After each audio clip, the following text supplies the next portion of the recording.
Call the meeting to order. Do we have any citizen or public comments?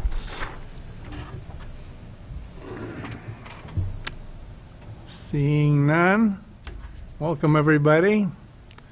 Consideration of approval of the agenda. So moved, Your Honor. Second. Clerk will call the roll. Starr. Aye. Yeager. Friesman. Aye. Hammond. Aye. Malero. Aye. Agenda is approved as submitted. Consideration of approval of the minutes of the November 28 and December 5 meetings. Any discussion? So moved. Second.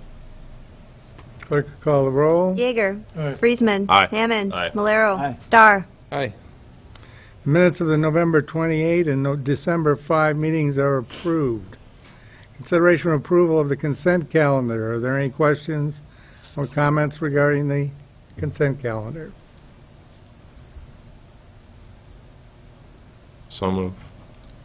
Second. Clerk will call the roll. Friesman. Aye. Hammond. Aye. Malero. Aye. Starr. Aye. Yeager. Consent calendar is approved as submitted. Business of the mayor. Just one thing, I think the governor's office or the economic development office issued a press release. I haven't seen it personally, but I did hear it on the radio, which is relevant to the goals that we set here recently for certified sites. I believe that Forest City, Osage, and Waterloo have been designated now as certified sites. And so that goes with, for sure, Mason City, and I'm not sure who else may be in the area. But I think we should probably be aware that that process is going forward, and in the competition, economic development competition, certified sites are going to probably be the way to go in the future.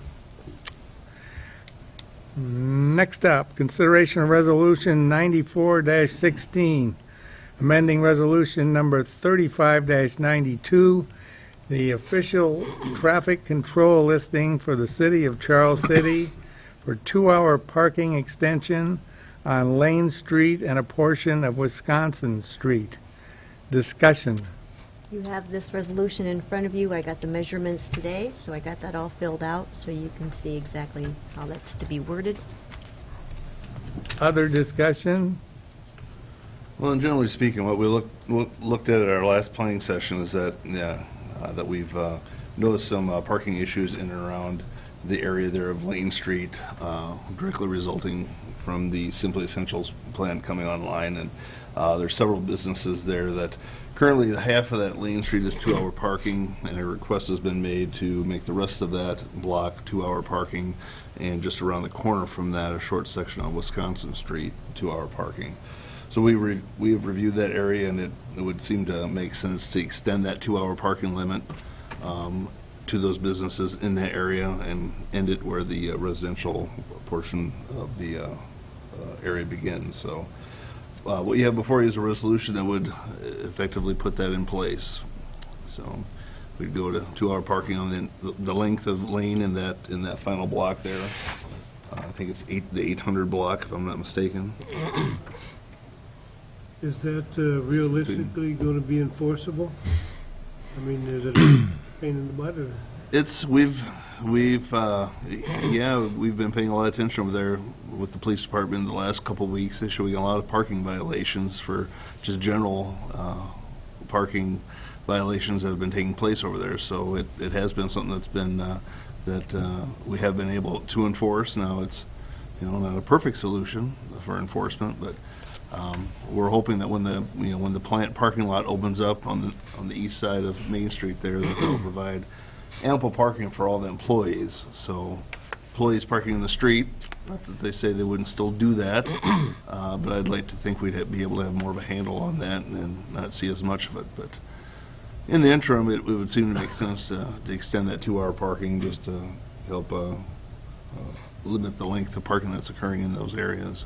Have we had any more conversations with Simply Essentials regarding the parking situation up there? We haven't specifically in the last couple of days, no. Maybe I'm a little off the subject here, but on that subject, where are we at timetable-wise as far as the Main Street, Grand Avenue, and the whole thing that we've talked about to do down the road? No, we're still working on collecting information from adjacent property owners and getting citizen comment and putting together estimates of moving infrastructure and different things. So, we're probably a couple months out, certainly, from anything officially happening. Yeah, okay. Steve, do we have any way to help landowners or who own land there and people are parking on that from that they're not authorized to do that On their private property? on their private property? Yeah. We don't, but they can have, if somebody's parking on their property illegally, they can have them towed. And we've instructed a couple property owners that have been seeing some of that to have that done, and I think that's eliminated that parking problem pretty quickly. The snow has added some difficulties, then it makes it harder for people to park and harder for them to see yellow stripe lines and whatnot, but I think I haven't heard of any more issues of parking occurring in various privately owned parking lots, but not to say that isn't still happening to a degree. But when they're on the street, that's our jurisdiction. I was visiting with Cal earlier today, and he said he'd had some of that at his shop there, so. Okay. Yeah, if they're parking on your property, you can have them towed. Not been a good thing. Last Friday. Hey, if you're going to speak, you need to be up there with your name. All right. Last With your Friday, name? I came to work. I had 2 vehicles sitting in my lot. Okay, well, maybe they're going to be there for work or service or whatever. There was people in them at that time. I went in the shop, opened things, get things going, and I walked out a little later. They're still sitting there. I said, well, what's going on? Oh, we'll move. We're just from the chicken factory. Well, that might be, but this is my property, not chicken factory's property. And the 2 days before that, I had a Dodge pickup sitting there in my lot, up there right in front of my office building, and no keys in it. It wasn't locked. I mean, I care less. It ain't my vehicle. But, I know whose it is, why it's sitting there. And so I waited a while, and then finally, about 10:30, 11 o'clock, the guy who owns the vehicle comes in and says, well, I parked it here. I hope it's all right. No, it's not all right. It's for my customer parking, not for their convenience. That's the problem. That's one of the problems in it, obviously, anyway. Sure. And then also between our drive, or we'll call it the alley anyway, between us and Vetters, there's a car that wants to park there. Well, that's hardly enough room to get in the drives. I mean, it's just blocking everything all up. And then, obviously, then the other thing, too, with, like today, they're parking along Lane Street all the way up to the corner of North Grand, and you go up there, they're parking. I thought it was understood you don't park within 10 feet of the corner. These vehicles are parked right on the corner. You can't hardly see to get around and get out. It's terrible. I mean, I'm happy that the factory's here. Don't get me wrong. I'm very happy that they're here. But we need to address this problem that the people think they can do whatever they want, or they're letting them do whatever they want. I can tell you a couple more instances. One, I don't mind helping a person out. Don't get me wrong.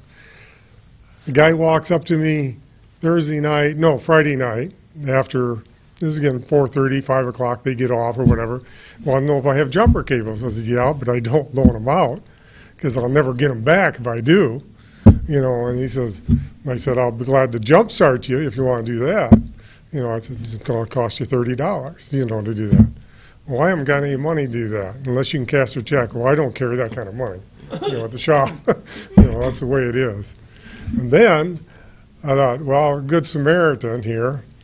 I was going to Lacine's to pick up a bushing that I needed, and 10 minutes to 5, and I go up, Lane Street up there, and there's this vehicle in the ditch, or off the side of the road, and drove in the ditch part of it. And she's out there waving and hollering. I said, well, I really ain't got time to stop. You can wait 5 minutes. I went up there and come back. She was stuck, you know, obviously in the snow. Okay, fine.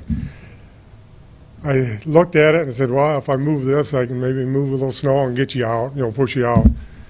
So what I did, got around there, pushed her out. She backs up, takes off, didn't say thank you, go to heck, or nothing. So that tells you some of the people are not too appreciative. You know, I'm lenient, no, I'll go along with it, and I know they're getting going, and I know they're trying to get things worked out. I understand that. But let's be favorable to the other businesses around there. I've been in business 44 years. I expect a little respect from me, too, for my business. I mean, I appreciate everything that everybody's ever done and help us out. We help them out. But let's be a little understanding here. Thank you. Yeah, and I know the police department, they're writing up to 16 tickets a day, is what I've been told, up there for parking, you know, because a lot of people are parking too close to the corner, parking too close to the fire hydrants, things that one would assume might be, you know, something you wouldn't normally do. But it is a problem. It certainly is. I think it'd be well worth your time and maybe Hugh's time to go up there and have a meeting with those guys at Simply Essentials, and at least visit about it. We need to make sure we got it posted accordingly so that we try and work with them, but they can't be violating it. And Yeah, one of those things. yeah, you might want to review the sign locations, and so you're clear on that point. Do we have things like the corners marked with yellow paint? For the most part, I think we do. Okay. Of course, right now, Can't it's see hard it to now, tell. yeah. As much, but it'll clear up. Because we don't want people to get hurt up through there, or to be inconvenient for Cal or any of the other owners up there either. You know, Further our discussion. Our parking tickets are only $15, so that might be a first step, I don't know. I was told we just increased that not too long ago from 10. So. But, you know, is that enough of an incentive to keep someone from parking there? Maybe, maybe not, but overall review certainly is something that'll be ongoing as this gets... Well, as far as the 2 hour goes, I'm assuming that basically that's going to be a complaint driven from the businesses, that we're not going to actually have someone out there with a watch and marking every vehicle, that we're going to need the assistance of the businesses up in that area to be willing to complain about the issue if someone has been there beyond the 2 hours, that, you know, we need to know about it so we can enforce it. Yeah, that'll certainly be part of it. We don't have, you know, meter maids, but you know, we do have regular patrol going around, and it'll just be part of their duty. Further discussion. I'd so move. Second. Clerk will call the roll. Hammond. Aye. Valero. Aye. Star. Aye. Yeager. Aye. Friesman. Aye. Okay, resolution 94-16 is approved. Consideration of resolution 95-16, approving agreement with owners of property at 301 South Johnson. Discussion. Yeah, what we have here is an agreement that would help facilitate the sale of what we have as a chronic nuisance property, which is located at 301 South Johnson Street. We reviewed this a few weeks ago. We've made some adjustments, and basically the city's participation in this would be almost as a middleman, if you would, where the sale of the property is going to from one party to the other party, where the city would becomes involved is where we would agree to burn down that house as a controlled burn, and then also look at capping the water and sewer lines that come to the property.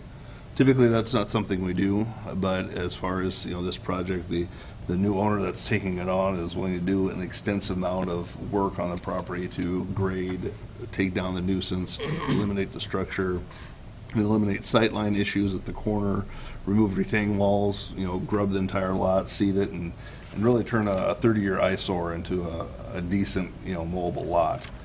So the city is proposing that we agree to the controlled burn and disconnection of services with a 5-year lien on the property, so that if the property were to be sold within that 5 years, the city would recoup its costs for disconnecting those services.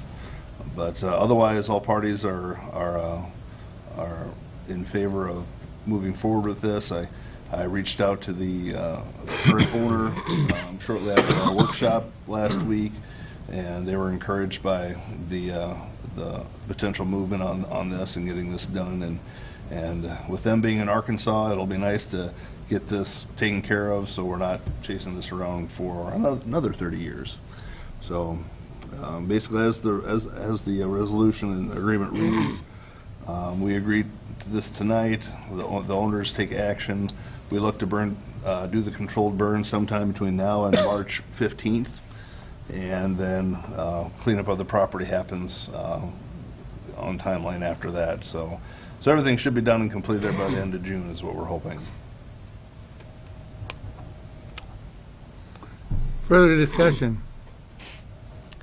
You feel in the agreement you've got enough stuff in there now to where that lot's going to be graded and taken care of the way we'd like to see it? That's one thing we had talked about. We thought our main concern is just making sure that the nuisance claims are abated. So we had included language in there that paragraph 3, that the abatement actions have to be completed to the satisfaction of the city. So we'll just have to make sure that our code enforcement works with the prospective owner and identifies the specific abatement actions that he needs to take. And John and I both met with the potential new owner in October, I think it was. It was still nice on it. It was nice on it. We walked the site and we talked about the things that are going to have to be done, and he was in agreement, and you know, he's going to have to knock holes in the basement so the basement drains. I mean, you know, just do things to abate that nuisance and make the property look good, and I think it's fairly well stated in here those things that need to happen, and the city has final say. If they're not met to our satisfaction, then as the agreement reads, we retain the right to abate the nuisance and assess it to the property. So, What is our goal on the elimination of the visual impediments? As far as that goes, there's a lot of dirt that may have to be removed in order to make that happen. Is that what we're looking for, or is it just the nuisance trees and stuff that are in the way? well, no, it spells out sight lines. I mean, we want to improve the visual sight line of that intersection, and I can't tell you offhand what that distance is to reach the corner, but we want to achieve those setbacks. So as you approach that four-way, you can readily see other people coming, because right now you can't. You got to stop right now. It's just to see. Yeah. Yeah, to open that up so you can see either way. Yeah. No, I should know if we had a goal in mind with that we could convey to the property owner, so that they were aware of it, so they knew what they were getting into as far as that goes as well. Because they're doing a lot of work to the property to clean this up, so I didn't want there to be any misunderstandings. We'll be working through this entire process, I'm sure. And for what it's worth, the prospective owner has been very cooperative so far, and I think he's excited to start in on the project. Sounds good. He wants to make sure we notify him the day before the controlled burn so he can sit and watch. Further discussion? So move. Second. Clerk will call the roll. Valero. Aye. Star. Aye. Yeager. Aye. Friesman. Aye. Hammond. Aye. Resolution 95-16 is approved. Consideration for Resolution 96-16, changing time for council meetings. Discussion. As we discussed at our planning session last week, we talked about the overall start time of our meetings being 7 o'clock, and how maybe moving that to an earlier time would be preferred. And as we discussed through that, we kind of landed on 6 p.m., which was my original recommendation, and we'd be looking to change our council meeting start times and our workshop start times to 6 p.m. On a regular basis, and doing that starting this coming January. So this resolution changes our start time, so tonight could possibly be our last 7 o'clock start meeting. Discussion. I'd so move. Second. 6 p.m. or 6 a.m.? Oh, Sure. gosh. Oh, my Same gosh. for you, Jim. Any other discussion? Clerk will call the roll. Star. Aye. Yeager. Aye. Friesman. Aye. Hammond. Aye. Malero. Aye. Resolution 96-16 is approved. Miscellaneous correspondence. None, Your Honor. City Attorney's report. Looks like the city administrator has a lot to talk about, so none, Your Honor. Okay. City Clerk's report. We will not have a meeting next week due to the Christmas holiday. And City Hall is going to be closed on December 26th and January 2nd for the holidays. So our next meeting will be January 3rd, 7 o'clock. Or excuse me, 6 o'clock. Got to get used to that, 6 o'clock, so. Don't worry, there'll be probably quite a little of that going on. About like when the time changes, right, in the spring and the fall. Okay, so City Administrator's report, obviously long anticipated. I don't know, anticipate, yes, but maybe I'll leave you hanging, I guess, because Trudy talked about a third of what I had on my list, so. But no, I just wanted to mention that, yes, we're going to be, tomorrow at our department head meeting, I'm going to be passing out a schedule I've laid out for having department heads start to come to workshops. So I've got laid out where each department head will come twice a year to a workshop, and we'll kind of work those out throughout the year so we can get updates from the department heads on that. And then we're just working on budgets, meeting with the individual department heads, working through their initial budget requests, and putting those together so we can hit the ground running. So, other than that, that's all I have. I haven't really looked at my email good enough, but have you got a budget schedule out for meetings? I finalized that earlier today. It's the dates we've talked about, and we'll be sending that out so you can see what we're going to be talking about. It was the same stuff we did the other night at the workshop. Well, I didn't write it down. I'm on Friesman time here. I'll take care of you, Jerry. We'll email you out a list, so. Any board, commission, or committee reports? Okay, is there a motion to adjourn? So moved. Second. All those in favor signify by saying aye. Aye. Those opposed, we're adjourned.